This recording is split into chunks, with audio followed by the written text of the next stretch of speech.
Hi mommies, welcome to my channel little bird. तो आज हम बात करने वाले हैं home remedies cough and cold के बारे में। जब बच्चों को बहुत जल्दी कफ़ एंड कोल्ड हो जाता है तो हम बहुत सारी होम रेमेडीज़ ट्राई करते हैं और ये रेमेडीज़ बहुत पुराने टाइम से यूज़ कर रहे हैं। मम्मी पापा मुझे बताया करते थे कि जब मैं छोटी थी तो वो ये हमेशा ट्राई करते थे और इससे बहुत ज़्यादा बेनिफिट भी मिलता है। तो ये रेमेडीज़ घर में मिलने वाली चीज़ों से आप बना सकते हैं बहुत ईज़िली और इसका बच्चे को मोस्ट ऑफ़ द केसेस में कोई नुकसान नहीं होता। लेकिन मैं फिर भी यही सजेस्ट करूँगी कि आप बच्चे को एक दिन लगा कर देखिए, एक दिन ट्राई करिए और अगर बच्चे को कुछ प्रॉब्लम होती है तो आप उसे नेक्स्ट डे से बंद कर दीजिए।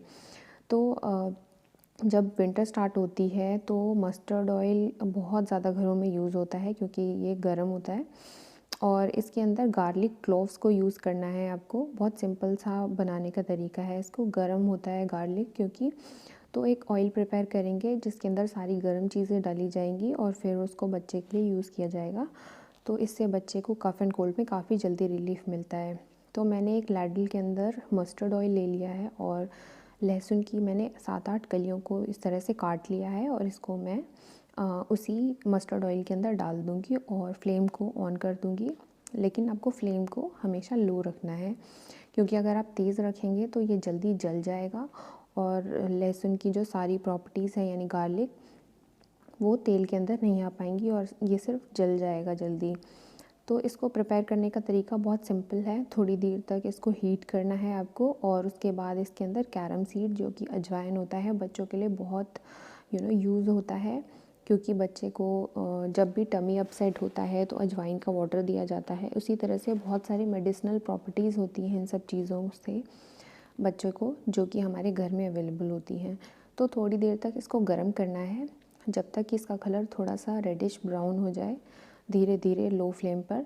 जब तक उसके बाद हम इसको गैस पे ही रहने देंगे जब तक इसका कलर चेंज नहीं हो जाता और फिर इसके अंदर हम कैरम सीड्स डाल देंगे जो कि अजवाइन हमारे सबके घरों में अवेलेबल होता है।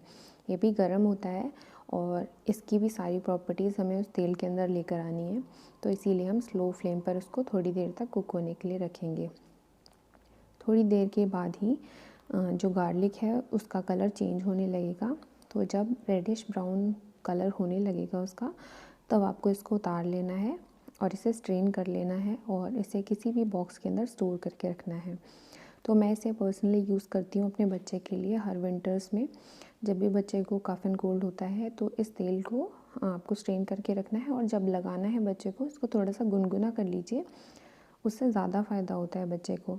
तो इसे आपको बच्चे के चेस्ट पे लगाना है और उसके ऊपर एक कपड़ा रख दीजिए क्योंकि लगाने के बाद क्योंकि थोड़ा सा सरसों का तेल होता है वो थोड़ा सा कलर बच्चे के कपड़े गंदे होने का डर रहता है। तो इस पर थोड़ा सा कपड़ा लगा दीजिए या कोई नीचे पुराना कपड़ा पहना दीजिए या जिसमें आपको डर ना हो दाग लगने का। और चेस्ट में लगाने के बाद गुनगुना ऑयल ही जो है वो आपको बच्चे के पैरों के तलवों पे लगाना है और उसके बाद बच्चे को सॉक्स पहना देनी है। उसी तरह से बच्चे के कान के पीछे, अगर बच्चा ज़्यादा छोटा है तो आप बच्चे की हथेलियों पे भी, बस बच्चा मुंह भी ना डाले, बच्चे के हाथ में लगा सकते हैं और बच्चे के तालू पे भी रख सकते हैं। इस ऑयल को लगाने का मैं यही सजेस्ट करूँगी आपको, रात में लगाइए बच्चे को क्योंकि दिन में बच्चे बहुत ज़्यादा एक्टिव रहते हैं, सॉक्स नहीं पहनते हैं। तो बच्चे के जब तेल लगाएंगे आप तो वो तेल उतना बच्चे को बेनिफिट नहीं करेगा। तो मैं सजेस्ट करूँगी कि आप बच्चे को तेल लगा दीजिए रात में सोने से पहले ताकि बच्चा उसके बाद आराम से सो जाए और ये जो तेल है उसको आराम से लग जाए। तो ये काफ़ी ज़्यादा बेनिफिशियल ऑयल है और इससे काफ़ी ज़्यादा रिलीफ मिलता है। मैंने काफ़ी लोगों को देखा है। तो ये देखिए, देखते देखते तेल प्रिपेयर हो गया और उसके बाद इसको मैंने स्ट्रेन कर लिया है और गार्लिक्स जो स्ट्रेन कर दी है हमने उसको फेंक देना है।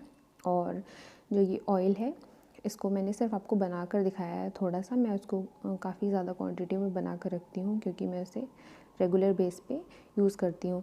मैं सजेस्ट करूँगी कि आप ये बच्चे को सिर्फ चेस्ट पे और तलवों पर लगाइए क्योंकि पूरी बॉडी पे लगाने से कई बच्चों को एलर्जी भी हो जाती है। तो जो हमारी सेकंड होम रेमेडी है वो है नटमेग यानी जायफल। जायफल हम सबको पता होता है कि काफ़ी ज़्यादा मेडिसिनल प्रॉपर्टीज़ होती है इसके अंदर और काफ़ी ज़्यादा गर्म तासीर का माना जाता है इसे।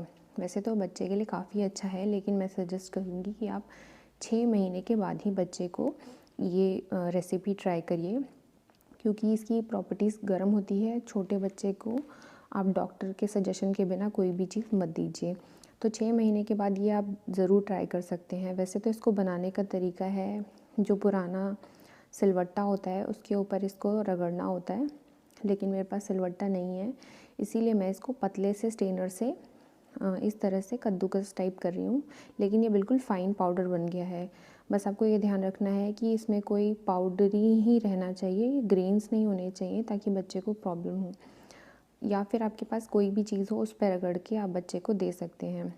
तो इस तरह से होता है ये थोड़ा सा कड़वा सा होता है, इसीलिए बच्चा इसको ऐसे नहीं लेगा पाउडरी फॉर्म में। लेकिन अगर आप इसको ब्रेस्ट मिल्क में या फिर मिल्क के साथ बच्चे को देंगे तो बच्चा आराम से ले लेगा। मैं इसको हनी के साथ देती हूँ। तो हनी भी आपको बच्चे को 1 ईयर के बाद देना है। अगर आपका बच्चा 1 ईयर से छोटा है तो आप इसको ब्रेस्ट मिल्क या फिर जो आप फॉर्मूला मिल्क है उसमें बच्चे को मिलाकर वो पेस्ट दे सकते हैं। और अगर आपके पास सिलवट्टे पे बनाने का तरीका है तो वो सबसे बेस्ट है। ट्रेडिशनली इसी तरह से यूज़ किया जाता था, सिलवट्टे पे उसको रगड़ के, और वो जो पेस्ट है मिल्क के साथ बनाया जाता था और वो बच्चे को दिया जाता था। तो ये सारी रेसिपीज़ थी कोल्ड एंड कफ़ के लिए। आई होप ये रेसिपीज़ आपको ज़रूर पसंद आएंगी और बच्चे को आप ज़रूर ट्राई करेंगे। ये बहुत ज़्यादा हेल्पफुल होती हैं बच्चे को कफ़ एंड कोल्ड में। लेकिन मैं अगेन यही रिपीट करूँगी कि एक दिन ट्राई करिए, अगर बच्चे को कोई भी प्रॉब्लम आती है तो नेक्स्ट डे से आप इसको बंद कर दीजिए और बच्चे को मत कंटिन्यू करिए डॉक्टर्स के सजेशन के बिना। तो मेरी वीडियो को देखने के लिए थैंक यू। अगर आपको ये वीडियो अच्छी लगी है तो प्लीज़ मेरे वीडियो को लाइक करिए और मेरे चैनल को सब्सक्राइब करिए। Thank you, thanks for watching.